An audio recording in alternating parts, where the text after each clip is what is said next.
curiosos no invisível, sejam muito bem-vindos a mais um episódio do ReligareCast. Eu sou o Kaique Perillo, e se você está chegando por aqui agora, saiba que este não é um espaço para convencer ninguém de nada. É apenas um espaço para conversar sobre religião, sobre espiritualidade, sobre fé, sobre dúvidas e sobre aquelas histórias que atravessam gerações, sem nunca desaparecer completamente.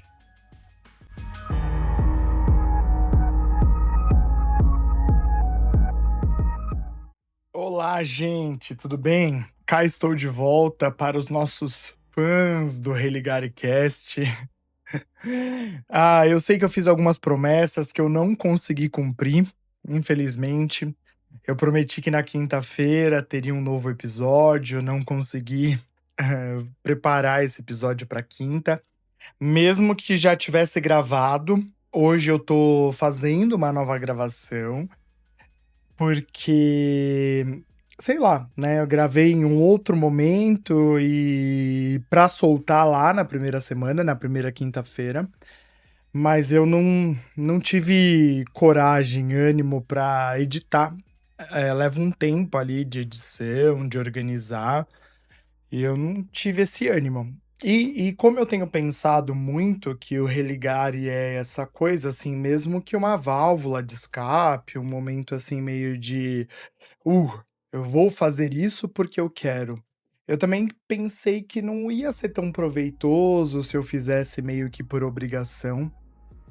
Então, eu cheguei a gravar, mas eu acabei demorando um pouco mais para editar, e hoje ouvindo eu tenho algumas coisas que eu falei lá 15 dias atrás, que eu não tenho mais a mesma percepção, ou tenho alterado uma coisa e outra, e aí eu decidi gravar novamente, né.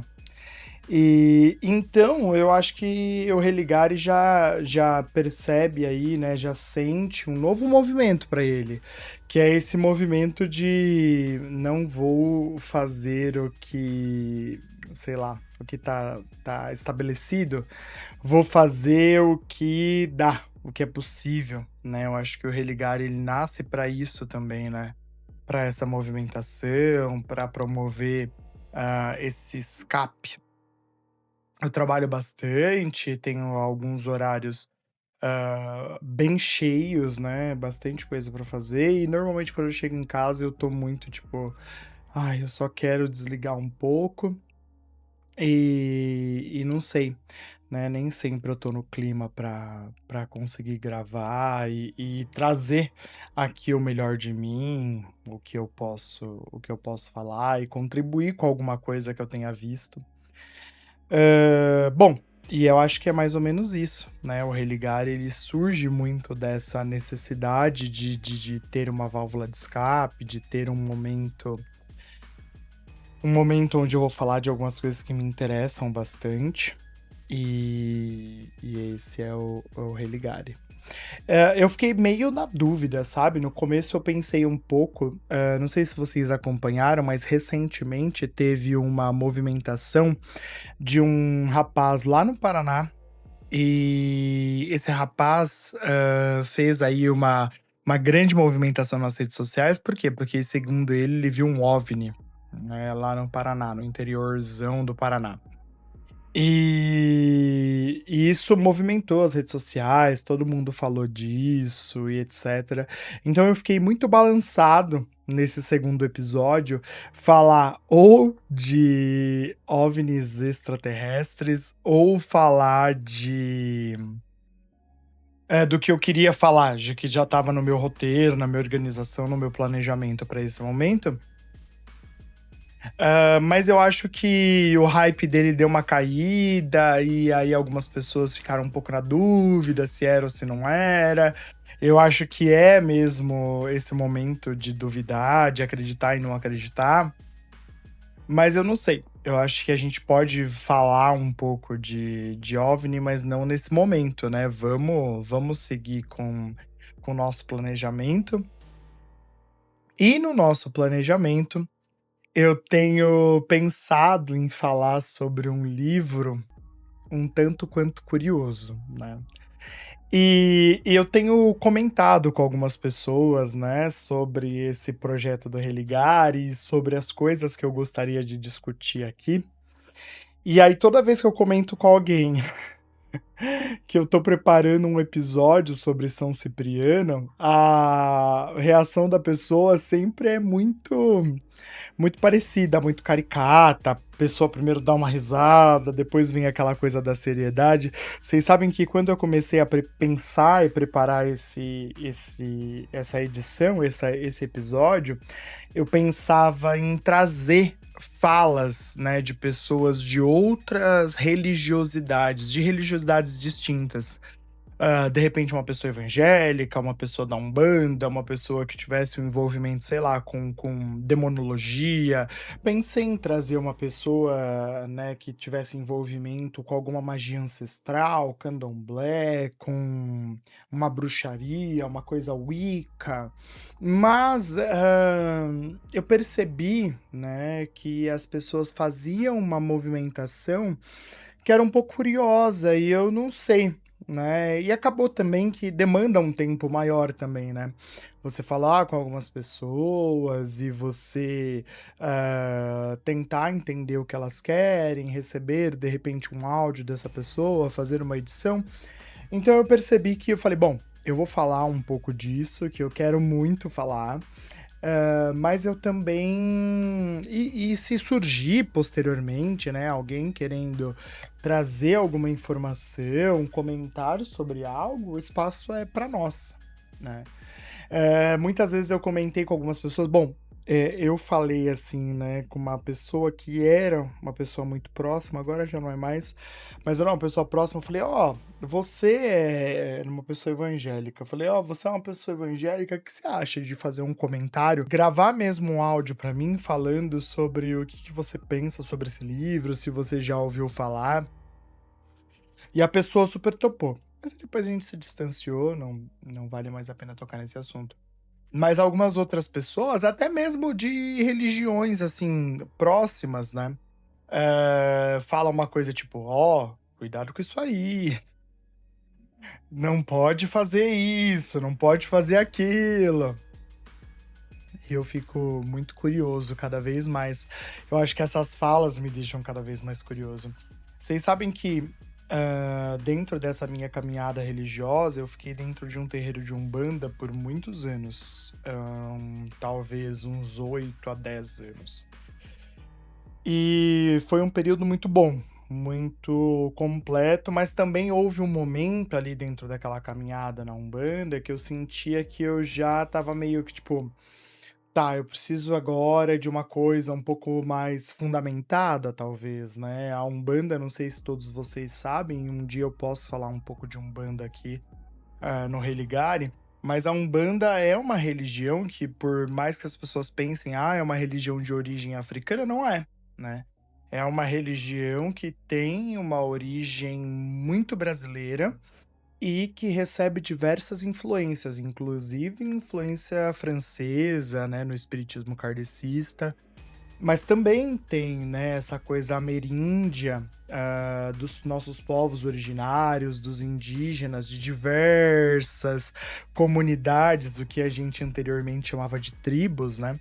E cada uma desse povo tinha um aspecto diferente também dentro dele, das suas vivências, da sua ritualística, da sua organização enquanto comunidade e sociedade. Então a Umbanda recebe essas referências, bem como recebe também influências do Candomblé. E é importante também ressaltar que o Candomblé também recebe porque se você vai para a África hoje, por exemplo, muitas pessoas acabam nem considerando a África como um continente, né. Mas a África é um continente muito grande, com diversos países. E nesse momento, com esse funcionamento, né, muitas comunidades, o que nós chamávamos antes de tribo, também são trazidas da África para o Brasil. E cada uma dessas comunidades, desses povos, dessas especificidades culturais e religiosas, também acabam sendo influenciadas, encontrando modos de culto e de se perpetuar aqui no Brasil, que já estava sendo colonizado, explorado por Portugal, né?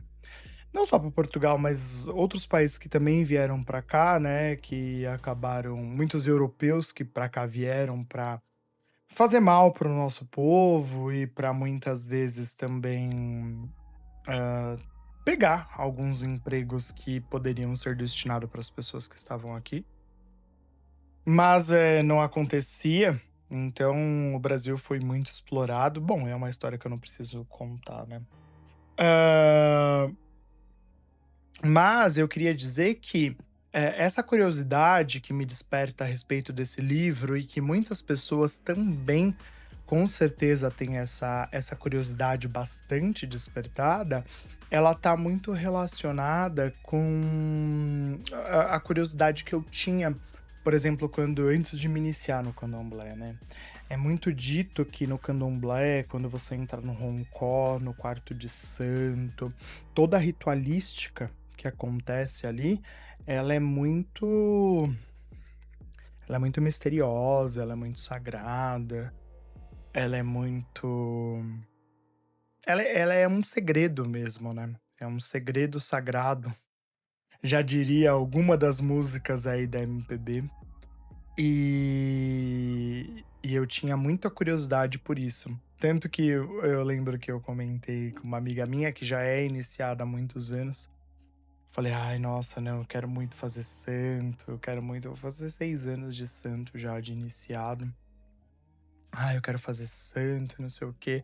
Aí minha amiga falou: "Vai, faz, porque depois que o bichinho pica, o bichinho do orixá, o bichinho do santo, o bichinho de querer estar no roncó, ele pica, a gente fica curioso, a gente quer saber. Enquanto a gente não faz o que precisa ser feito, a gente fica nesse movimento de curiosidade". E eu acho que esse livro tem um peso um tanto quanto parecido, né, é esse peso da curiosidade, é o peso da: "Nossa, será que eu tenho coragem? Será que alguém já leu? Será que alguém já viu?". Porque todo mundo tem medo. Então, será que alguém já leu? Será que alguém já viu? E isso é bem fascinante. Porque nós estamos falando de um livro, né, é um livro, é um objeto, feito de papel, é um objeto que vende em lojas, em espaços, e continua nesse movimento de despertar muita curiosidade de outras pessoas. E até hoje seja justamente essas perguntas que me trouxeram até aqui. Por quê? Por que que um livro assusta tanto? O que existe dentro dele? E mais importante, o que existe dentro da nossa imaginação quando falamos dele?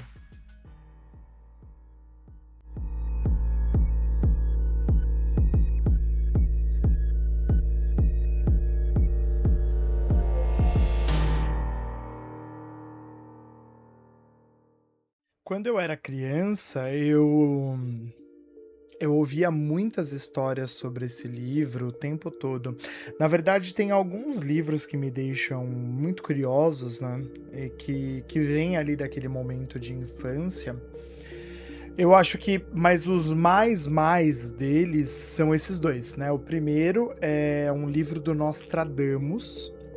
Não sei se todo mundo já ouviu falar ou conhece, mas aparentemente o Nostradamus foi uma pessoa que fez algumas previsões, né? Só que é muito antigo.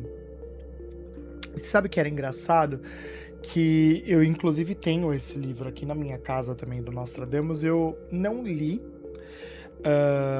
não sei, acho que algumas vezes que eu tentei, ele foi um livro um pouco difícil, uma leitura um pouco mais complexa, E também tinha uma coisa com esse livro, por quê? Porque era um livro da minha avó, né? Ela deixava dentro de uma gaveta do guarda-roupa, enrolado num lenço, porque não era um livro permitido ter ali, né? E o outro livro é o livro do episódio, que é o famoso livro de pacto, de espírito, de a história de aparição, que pessoas teriam enlouquecidos, de gente que teria aberto o livro e passado a viver coisas estranhas. E o que quase ninguém parecia saber é exatamente o que havia dentro desse livro. Mesmo assim, todo mundo parecia ter medo.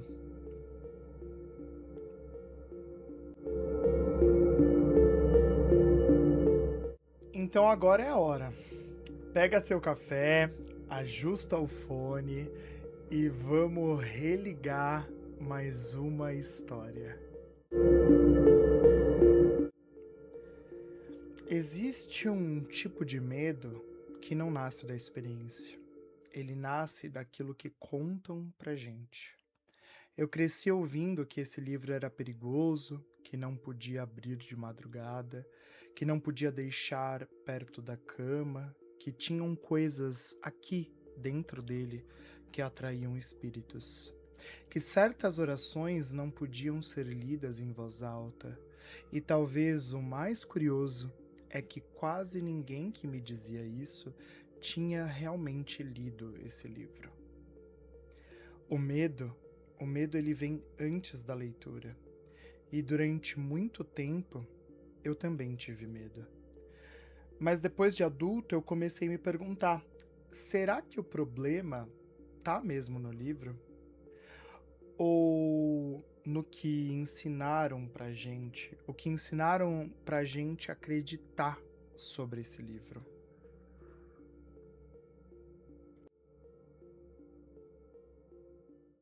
Eu não sei se você cresceu em um ambiente religioso. Lá em casa a religiosidade ela existia, mas não era, como que eu posso dizer, nada obrigatório. Talvez durante algum tempo tenha sido.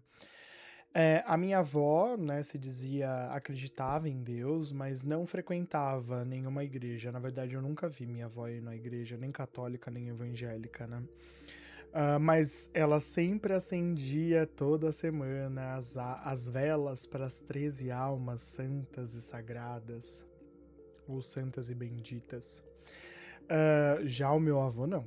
Religioso evangélico da congregação cristã, inclusive eu acompanhei ele durante algum tempo. A minha mãe, também, uma certa liberdade religiosa, né? Eu percebia isso. Não tinha muito nada fixo, gostava de livros espíritas, inclusive a primeira leitura espírita que eu fiz foi ela que me indicou. E meu tio, depois de algum tempo, entrou para a religiosidade, entrou também para a congregação, em decorrência do meu avô. E a minha tia, não, a minha tia era mais mística, das pedrinhas, dos cristais, do tarô, das cartinhas, né? Eu gostava muito, muito, muito dessa liberdade religiosa que se tinha e essa possibilidade de falar, de diversas religiões. Mas, eu não sei se vocês concordam comigo, existe uma geração inteira no Brasil que aprendeu a ter medo do livro de São Cipriano. Talvez a avó de vocês também conheça.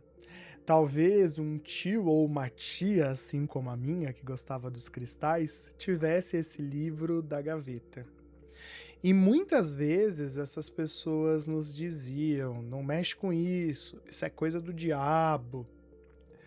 Mas o mais interessante é que esse medo nunca vinha acompanhado de uma explicação. As histórias mesmo que a minha avó contava pra mim não tinham explicação, e tem muitas, né, que eu posso contar, mas sabe aquela coisa de não varre a casa assim, assim, assado, não pega o copo assim, assim, assado, vai no cemitério, tira o tênis, passa 3 vezes um copo de água na coroa e joga pra trás, eh, enfim, todas essas coisas nunca vinham acompanhado de explicação, mas por que não pode fazer isso? Mas por que não pode assoviar à noite, não pode assoviar dentro de casa, umas coisas assim. E com o livro era muito igual, né? Não mexe, não abre, não lê. Como se um simples contato com esse livro, apenas tocar nele, fosse algo muito perigoso. E isso me faz pensar numa coisa que é muito curiosa. Quantas coisas, assim como o livro de São Cipriano, quantas coisas a gente aprendeu a temer, mesmo antes de entender? Quantas vezes a gente recebe uma conclusão pronta, fechada, intacta, preparada, sem nunca conhecer essa história por inteiro? E quando eu finalmente comecei a pesquisar sobre o livro de São Cipriano, eu percebi que essa história era muito mais complexa do que simplesmente um livro maligno.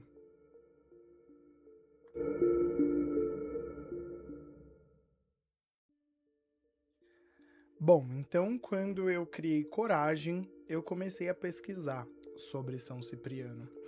E de cara eu tive uma surpresa, que existem vários Ciprianos, escondidos talvez na mesma história, talvez em histórias diferentes, mas o primeiro deles é histórico. E sobre ele, nós temos registros. Seu nome era Cipriano de Cartago. Nasceu por volta do ano 200 depois de Cristo.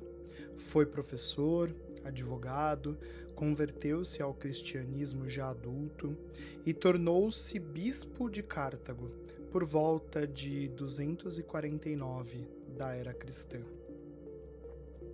Cartago era uma das cidades mais importantes do Império Romano. E Cipriano tornou-se uma figura extremamente respeitada dentro da igreja dos primeiros séculos. Mas em 258 d.C., durante as perseguições promovidas pelo imperador romano Valeriano, ele foi condenado à morte e acabou executado por decapitação. Esse homem realmente existiu. Mas existe também um segundo Cipriano, e é aqui que a história começa a ficar interessante. Segundo as tradições cristãs que começaram a circular nos séculos depois, existiu um homem chamado Cipriano, Cipriano de Antioquia ou de Antioquia, um mago, um estudioso das artes ocultas, um homem que conhecia a astrologia, encantamentos, práticas espirituais pagãs e rituais considerados proibidos. Segundo a lenda, ele teria se convertido ao cristianismo após encontrar uma jovem chamada Justina. E aqui existe algo curioso. Quanto mais poderoso era o mago, mais impressionante parecia sua conversão. Aqui eu me lembro um pouco, não sei se todos vocês já conhecem, mas tem um áudio do Pedro Bial, que ele conta uma história sobre São Jorge. É um áudio muito bonito, poético, quase teatral. E que ele conta o tanto que São Jorge foi torturado para que ele negasse, nesse caso é o oposto, né? Vai para o caminho oposto, para que ele negasse o cristianismo ou o conhecimento de Deus ou de Jesus. Então, esse trecho da história me lembrou um pouco isso. Ou seja, né, a própria tradição cristã, nesse caso, no caso de São Cipriano, ajudou a eternizar a imagem de um Cipriano ligado à magia. Só que, com o passar dos séculos, aconteceu algo inesperado. As pessoas começaram a se interessar mais pelo mago do que pelo santo. E talvez seja justamente aí que nasce a lenda. Bom, e eu não preciso nem dizer, né, que existem algumas perguntas que começaram a me incomodar um pouco quando eu comecei a pesquisar a história de São Cipriano, né? A primeira delas era o são. Por que são, né? Algo que está tão direcionado à igreja, né? São Jorge, São Pedro, São Paulo, São nananana, né? E o São Cipriano também é um são. Então, qual era a relação dele com a religiosidade e por que um homem tido como santo estava sendo tão demonizado, né, nesse livro, nessa leitura? E a segunda pergunta era por que a figura de São Cipriano ela incomoda tanto? Olha, talvez porque ela nos obrigue a olhar para uma zona cinzenta da história religiosa, uma zona onde a religião, a magia, a superstição e a espiritualidade nem sempre estavam separadas da forma como imaginamos hoje. Durante séculos, a Europa cristã acreditou em demônios, em possessões, em exorcismo, em relíquias sagradas, em milagres, em batalhas espirituais, em forças invisíveis. A questão não era se essas coisas existiam, a questão era quem tinha autoridade para falar sobre elas. E talvez essa seja uma das perguntas mais fascinantes da história das religiões. Quem decide o que é milagre? Quem decide o que é magia? Eu sinto que nesse ponto nós temos uma linha muito tênue que se divide. E muitas vezes essa história religiosa, essa detenção de poder, ela acaba tomando essa decisão no nosso lugar. E muitas vezes nós, enquanto sociedade, seguimos sem questionar. Muitas vezes a diferença não está necessariamente no fenômeno, mas quem possui a autoridade para interpretá-lo. Uma oração feita dentro da instituição, aqui eu gostaria de dizer igreja, podia ser chamada de milagre. Uma prática semelhante realizada fora dela podia receber outro nome. E aí depende. Podia ser superstição, podia ser feitiçaria, podia ser heresia. Assim como até hoje, né, nós temos esse reflexo nas religiões de matriz africana, onde fica evidente que tudo que é feito, né, dentro de uma religião de matriz africana, dentro de uma ritualística, ele não é visto com bons olhos pela sociedade. Mas coisas muito parecidas feitas por pessoas brancas e cristãs têm uma observação, um olhar diferente sobre elas. E talvez o São Cipriano tenha vivido por tantos séculos justamente porque ele conseguiu ficar entre esses dois mundos. Nem totalmente santo, nem totalmente feiticeiro. Uma ponte desconfortável. Isso é maravilhoso, né? Uma ponte desconfortável entre a religião e a magia.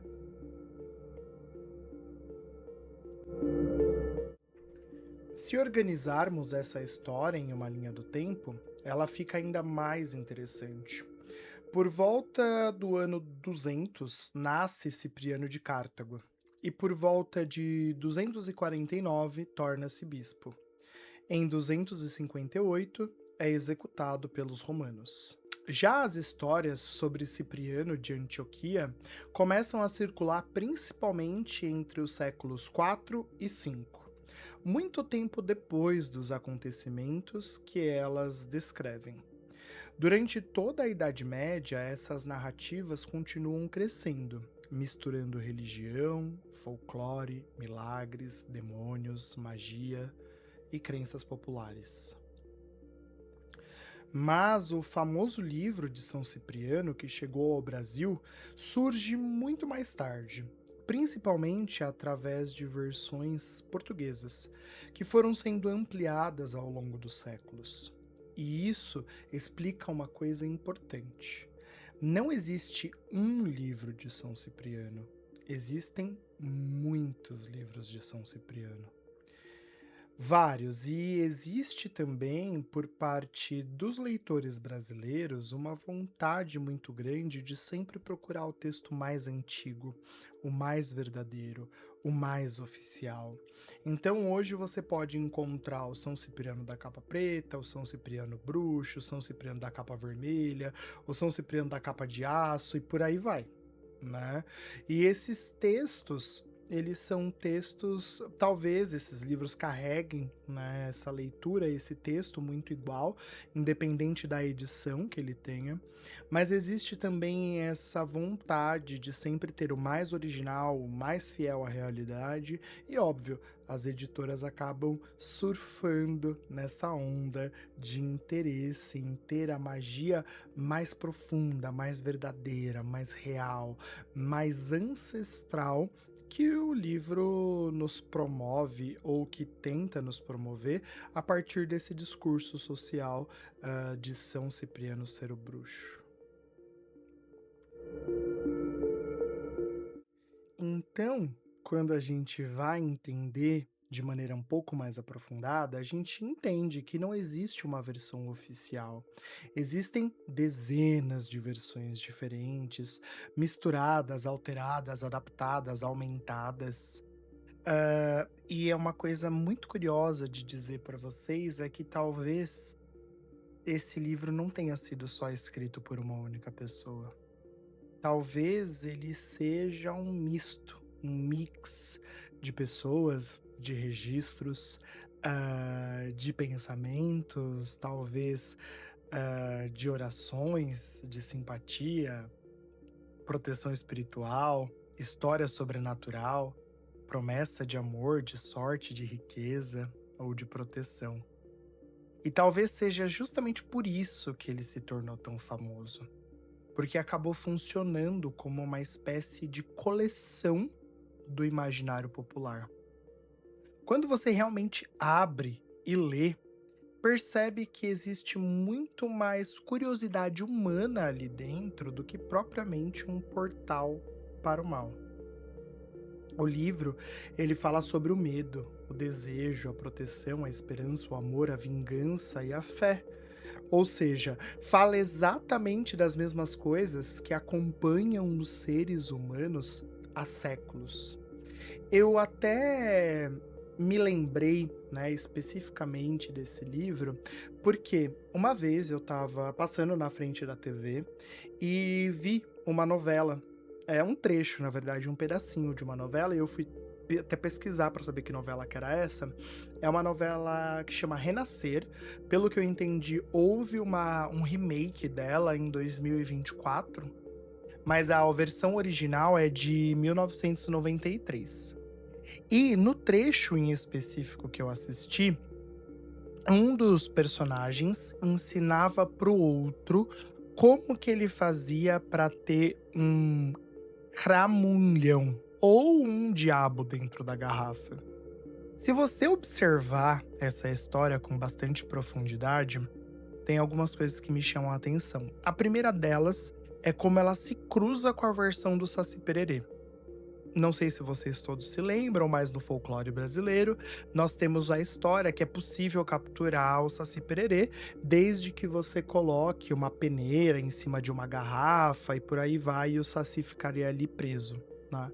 E a mesma ou muito parecida acontece com esse diabinho, esse caramulhão que um dos personagens ensina o outro a fazer. E Isso me lembrou muito do livro de São Cipriano, por quê? Porque isso está exatamente no livro de São Cipriano. Então, possivelmente, não sei quem é o autor, nem o original e nem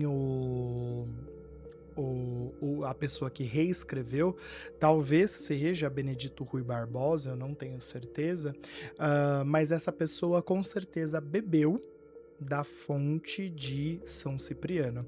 Então, todos vocês que pensam, meu Deus, eu não vou ouvir falar de São Cipriano na minha casa, eu não vou ter o livro, eu vou desenterrar o quintal, tem até essa história que o livro tem que estar enterrado no quintal. Vocês possivelmente já tiveram um trecho de São Cipriano recitado, interpretado, mudado ali para dramaturgia, mas dentro da casa de muitos de vocês, porque esse é um trecho que está no livro.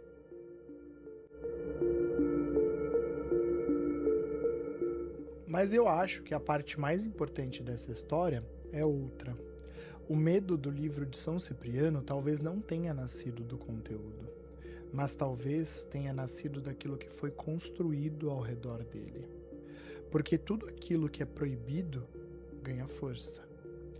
Quanto mais dizem não toque, mais aquilo parece poderoso. Quanto mais dizem não leia, mais aquilo parece guardar um segredo. E talvez o verdadeiro poder desse livro esteja exatamente aí. Não nas palavras impressas, mas no medo colocado sobre elas. E isso vale para muitas outras coisas. Quantas vezes a humanidade transformou o conhecimento em ameaça? Quantas vezes o desconhecido virou pecado? Quantas vezes perguntas foram tratadas como perigo?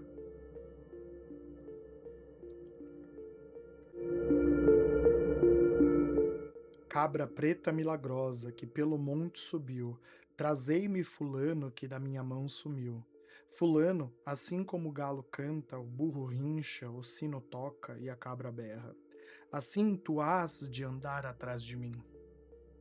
Esse é um trecho de uma das muitas orações que é possível encontrar no livro de São Cipriano. E uma coisa que me chama a atenção nessa oração, nesse trecho dessa oração, é que ela fala muito sobre o controle, né? O quanto as pessoas querem controlar as outras e o quanto é tão importante ter o amor dessas pessoas. E por isso que eu acredito que hoje vende-se tanto essa coisa do traga o seu amor de volta em 7 dias, 21 dias, 14 dias, por aí vai. E uma coisa que me lembra também são das orações, benzimentos que muitos de nós tivemos quando éramos crianças, né? Tem muitos trechos de benzimento que tem esses trocadilhos, que tem essas rimas fáceis de ser acompanhadas. Talvez a sociedade, as benzedeiras e os grandes benzimentos populares bebam também dessa fonte. Ou será que São Cipriano, lá de 248, 240, século IV, século V, bebeu dessas fontes?